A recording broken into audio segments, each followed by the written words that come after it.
Hello friends, welcome to the Telugu cricket vibes.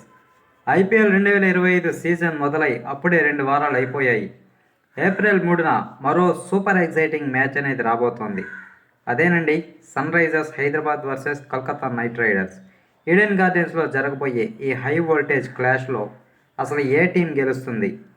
గత సీజన్లో KKR చేతిలో ఓడిన ఎస్ఆర్హెచ్ ఈసారి రివెంజ్ తీర్చుకుంటుందా అన్న విషయాలని ఈ వీడియోలో చూసేద్దాం. మరి వీడియోలోకి వెళ్ళే ముందు మేము పెట్టే ఎఫర్ట్స్ మీకు నచ్చినట్లయితే మన ఛానల్ని సబ్స్క్రైబ్ చేసి, లైక్ చేసి, షేర్ చేయండి. అలాగే ఆ పక్కనే ఉన్న బెల్ ఐకాన్ని గట్టిగా మింగండి. అప్పుడే మేము పెట్టే వీడియోస్ మీకు వస్తాయి. సో లేట్ చేయకుండా వీడియోలోకి వెళ్దాం.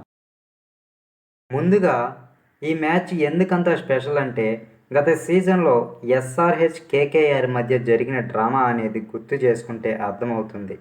ఐపీఎల్ 2024లో ఈ రెండు జట్లు 3 సార్లు తలపడ్డాయి. మొదటగా లీగ్ స్టేజ్లో కేకేఆర్ ఎస్ఆర్హెచ్పై 4 రన్స్ తేడాతో గెలిచింది. తర్వాత క్వాలిఫైయర్ 1లో ఎస్ఆర్హెచ్ను చిత్తు చేసి, ఆ తర్వాత ఫైనల్లో 113 రన్స్కే ఎస్ఆర్హెచ్ని ఆల్అవుట్ చేసి 10.3 ఓవర్లలోనే చేజ్ చేసి కేకేఆర్ టైటిల్ కొట్టేసింది. అంటే కేకేఆర్ గత సీజన్లో ఎస్ఆర్హెచ్పై పూర్తి ఆధిపత్యం చూపించింది. కానీ ఇప్పుడు కొత్త సీజన్, కొత్త ఆశలతో ఎస్ఆర్హెచ్ మరో మ్యాచ్కు సిద్ధమవుతుంది. ఇప్పటి వరకు ఎస్ఆర్హెచ్ కేకేఆర్ మధ్య 28 ఐపీఎల్ మ్యాచ్లు జరిగాయి. అందులో ఎస్ఆర్హెచ్ 9 సార్లు గెలవగా కేకేఆర్ 19 మ్యాచ్లు గెలిచి స్పష్టమైన ఆధిక్యంలో కొనసాగుతుంది. ఇక ఈడెన్ గార్డెన్స్లో ఈ రెండు జట్లు 11 సార్లు ఆడాయి. కేకేఆర్ 8 సార్లు గెలవగా ఎస్ఆర్హెచ్ కేవలం 3 సార్లు మాత్రమే గెలిచింది. గత సీజన్ లీగ్ స్టేజ్లో కేకేఆర్పై ఎస్ఆర్హెచ్ 204 రన్స్ చేసిన ఆండ్రూ రస్సెల్ 64 పరుగులు మరియు హర్షిత్ రాణా లాస్ట్ ఓవర్లో మ్యాజిక్ చేయడంతో కేకేఆర్ గెలిచింది. ఫైనల్లో అయితే ఎస్ఆర్హెచ్ బ్యాటింగ్ కుప్పకూలి 113 రన్స్కే ఆల్అవుట్ అయ్యింది. కానీ ఈసారి సన్ రైజర్స్ హైదరాబాద్ బలమైన టీంతో వస్తుంది. కావున బ్యాటింగ్ డిపార్ట్మెంట్లో ట్రావిస్ హెడ్, అభిషేక్ శర్మ దూకుడుగా ఆడితే పవర్ ప్లేలో 50 నుంచి 60 రన్స్ ఈజీగా వస్తాయి. హెన్రిచ్ క్లాసెన్ మిడిల్ ఓవర్లలో స్పిన్ బౌలింగ్ని అటాక్ చేస్తే తర్వాత రాబోయే వాళ్ళు సపోర్ట్ చేయొచ్చు. బౌలింగ్ విషయానికి వస్తే ప్యాట్ కమిన్స్ నాయకత్వంలో మహమ్మద్ షమి తన యార్కర్లతో, ఆడమ్ జంపా స్పిన్తో కేకేఆర్ బ్యాటర్లకు చుక్కలు చూపిస్తారు. ఎస్ఆర్హెచ్కు టాప్ ఆర్డర్ క్లిక్ అయిందంటే 180 నుంచి 200 రన్స్ చేసి కేకేఆర్ను ఒత్తిడిలో పెట్టే అవకాశం ఉంది. డిఫెండింగ్ ఛాంపియన్ అయిన Kolkata Knight riders batting, bowling రెండింటిలోనూ బ్యాలెన్స్డ్గా కనిపిస్తోంది.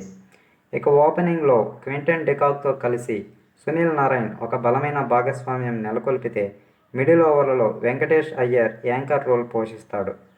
బౌలింగ్ విషయానికి వస్తే హర్షిత్ రాణా పవర్ ప్లేలో వికెట్స్ తీస్తే, వరుణ్ చక్రవర్తి, సునీల్ నారాయణ్ మిడిల్ ఓవర్లలో స్పిన్తో కంట్రోల్ చేయగలరు. ఇక కేకేఆర్కు ఈడెన్ గార్డెన్స్ హోమ్ గ్రౌండ్ కావడంతో వారికి అది అతిపెద్ద బలంగా మారబోతోంది. ఈడెన్ గార్డెన్స్ పిచ్ గురించి చెప్పాలంటే ఇది బ్యాటింగ్కి అనుకూలంగా ఉంటుంది. ఈ పిచ్పై సాధారణంగా 180 నుంచి 200 రన్స్ చేయగలరు. ఇక్కడ పేసర్స్కి మొదట్లో కొంత స్వింగ్ అనేది దొరుకుతుంది. తర్వాత స్పిన్నర్స్కి టర్న్ అనేది లభిస్తుంది. కాబట్టి టాస్ గెలిచిన వారు చేజ్ ఎంచుకుంటే అడ్వాంటేజ్ అనేది ఉంటుంది. ఎందుకంటే ఇక్కడ రెండో ఇన్నింగ్స్లో బ్యాటింగ్ సులభంగా ఉంటుంది. ఏప్రిల్ 3న కోల్కతాలో వర్షం పడే ఛాన్స్ చాలా తక్కువ కావున ఫుల్ మ్యాచ్ అయితే ఖచ్చితంగా జరుగుతుంది. ఇక ఈ మ్యాచ్లో ఎవరు గెలుస్తారని మీరు అనుకుంటున్నారు? కేకేఆర్కి హోమ్ అడ్వాంటేజ్ గత రికార్డ్స్ ఫేవర్ చేస్తున్నాయి.